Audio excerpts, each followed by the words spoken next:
Hi hello welcome to Neelamma vlogs. Last వీడియోలో part 1లో చెప్పాను కదండి, బన్నెరగట్ట సఫారీ నుంచి వచ్చిన తర్వాత మనల్ని బటర్ఫ్లై పార్క్ దగ్గర దింపేస్తారని చెప్పి. అలా బటర్ఫ్లై పార్క్ దగ్గర దింపిన తర్వాత మేము బటర్ఫ్లై పార్క్ అయితే వెళ్తున్నాము. ఇలా లోపలికి కొంచెం దూరం నడవాలి, అంటే ఒక 1/2 కిలోమీటర్ అలా ఉంటుంది, అలా నడవాలన్నమాట. ఇక్కడ మనం టికెట్ తీసుకోవాలి. 6-7 ఇయర్స్ వరకు కూడా ఏం టికెట్ అవసరం లేదు. అడల్ట్స్కి అయితే 70 రూపీస్ ఆర్ 50 రూపీస్ అనుకుంటా ఉంది టికెట్. తర్వాత మధ్య మధ్యలో కొంచెం బటర్ఫ్లైస్ థీమ్లో బటర్ఫ్లై స్పాట్స్, అంటే ఫోటో స్పాట్స్ అరేంజ్ చేశారు. తర్వాత మేము లాస్ట్ 1.5 ఇయర్ 2 ఇయర్స్ బ్యాక్ వెళ్ళాము. అప్పుడేమీ ఇంత మెయింటెనెన్స్ ఏమీ లేదు. ఇప్పుడైతే చాలా మెయింటెనెన్స్, చాలా బాగుంది. అండ్ అప్పుడు మేము వెళ్ళేటప్పుడు కొంచెం రెనోవేషన్లో కూడా ఉంది. ఇప్పుడు అదంతా కంప్లీట్ అయిపోయి చాలా అంటే చాలా నీట్గా ఉంది. పాతంతా కూడా ఫ్లవర్స్, మొక్కలు ఇవన్నీ ఉన్నాయన్నమాట. తర్వాత అక్కడ మనకు కనిపిస్తుంది చూడండి, లాస్ట్లో అదే బటర్ఫ్లై పార్క్. ఆ లోపలే బటర్ఫ్లైస్ ఇవన్నీ ఉంటాయి. ఇది వచ్చి బటర్ఫ్లై పార్క్కి డోర్ అనమాట. డోర్ కూడా చాలా, అంటే ఆ బటర్ఫ్లై థీమ్లోనే ఉంటుందన్నమాట. ఇలా లోపలికి వెళ్ళిన తర్వాత మనకి లోపలంతా కూడా బటర్ఫ్లైస్ ఉంటాయి. యాక్చువల్గా ఇక్కడే ఒక సినిమా కూడా జరిగింది, నాని సినిమా. ఒక సాంగ్లో ఉంటుంది చిన్న ముక్క, నేను చూశాను అనమాట. తర్వాత ఈ లోపలంతా బటర్ఫ్లైస్ ఉంటాయి. బటర్ఫ్లైస్ అయితే చాలా ఉన్నాయి, కానీ ఈ గ్రీనరీలో కలిసిపోవడం వల్ల అంతగా ఏం కనిపించట్లేదు, అంటే కెమెరాకి కనిపించట్లేదు. కెమెరాకి జస్ట్ ఆ కలర్లో పాప్ అయ్యేవి మాత్రమే కనిపిస్తున్నాయి. బటర్ఫ్లైస్ అయితే చాలా ఉన్నాయి. లాస్ట్ టైం మేము వెళ్ళినప్పుడు ఏమి ఇన్ని బటర్ఫ్లైస్ లేవు, ఇప్పుడైతే చాలా ఉన్నాయన్నమాట. ఆ పైన పాట్స్ ఉన్నాయి కదా, ఆ బటర్ఫ్లైస్ అన్నీ కూడా ఆ పాట్స్లోనే ఉన్నాయి. కొన్ని వస్తున్నాయి, కొన్ని అక్కడే ఉంటున్నాయి అన్నమాట. మొత్తం అంతా కూడా ఆ పాట్స్ నుంచే వస్తున్నాయి. అలాగే లోపల చిన్న ఫిష్ పాండ్, అలాగే మినీ వాటర్ ఫాల్స్, ఇంకా బాగుందన్నమాట. లోపలంతా కూడా చాలా బాగుంటుంది.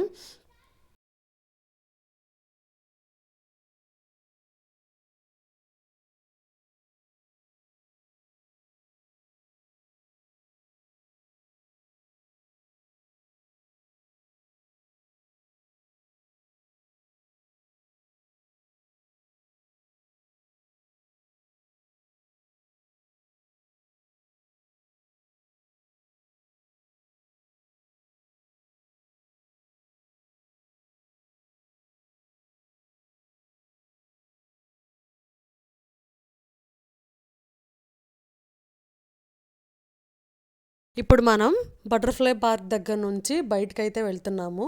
ఇక్కడ చూసారా, ఇవి వచ్చి బటర్ఫ్లై అనమాట. ఇది ప్యూపా స్టేజ్లో ఉన్నప్పుడు ఇవి మొత్తం ఇందులోంచే మనకి బటర్ఫ్లైస్ అనేవి వస్తాయన్నమాట. యాక్చువల్గా బటర్ఫ్లైస్కి 4 లైఫ్ స్టేజెస్ ఉంటాయి. ఒకటి ఎగ్ స్టేజ్, 2 లార్వా అంటే గొంగలి పురుగు అనమాట, తర్వాత ప్యూపా, తర్వాత సీతాకోకచిలుక. మనకైతే ఇప్పుడు సీతాకోకచిలుకలు అవి ఎలా వస్తాయి ఏంటి, ఆ 4 స్టేజెస్ కూడా మనకి ఇక్కడ చూపిస్తారనమాట. ఇదంతా ఒక ఎగ్జిబిషన్లా ఉంటుంది. అలా చాలా వెరైటీ వెరైటీ బటర్ఫ్లైస్ అన్నీ కూడా ఇక్కడ ఉంటాయి. అలాగే మనకి మొత్తం, అంటే చిన్న బటర్ఫ్లై నుండి చాలా పెద్ద బటర్ఫ్లై వరకు కూడా ఇక్కడ మనకి డిస్ప్లేలో ఉంటాయి. అలాగే వాటి షేప్ బట్టి, వాటి కలర్స్ బట్టి వాటికి చాలా నేమ్స్ కూడా ఉన్నాయి.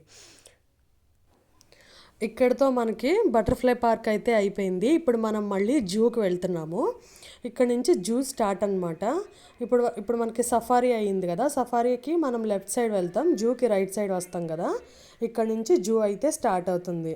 ఈ జూ, సఫారీ, బటర్ఫ్లై పార్క్ ఇదంతా కూడా ఒక చోటే ఉంటుంది. మొత్తం 260 కిలోమీటర్స్ అనుకుంటా ఉంది మొత్తం కూడా.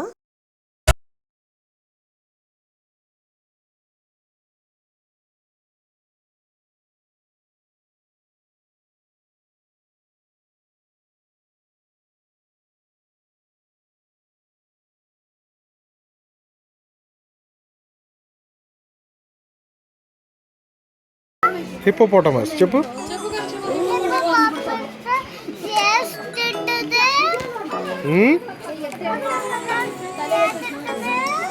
అదా ఇక్కడ రాస్తారు ఏం తింటారు అనేది, చూద్దాం.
అండి మీకు ఇంట్రెస్టింగ్గా ఉండే యానిమల్స్ మాత్రమే చూపించాను నేను, అలాగే బర్డ్స్ కూడా ఇంట్రెస్టింగ్గా ఉన్నాయి మాత్రమే చూపించాను. ఇక్కడ నుంచి ఇంకా మేము బయటకైతే వెళ్ళిపోతున్నాం అనమాట. మేము నడవలేము అని అనుకుంటే ఇక్కడ బ్యాటరీ వెహికల్ కూడా అవైలబుల్ ఉంది. ఈ వీడియో కనుక మీకు నచ్చినట్లయితే ప్లీజ్ లైక్ చేసి, షేర్ చేసి, సబ్స్క్రైబ్ చేసుకోండి. Please like it. Bye.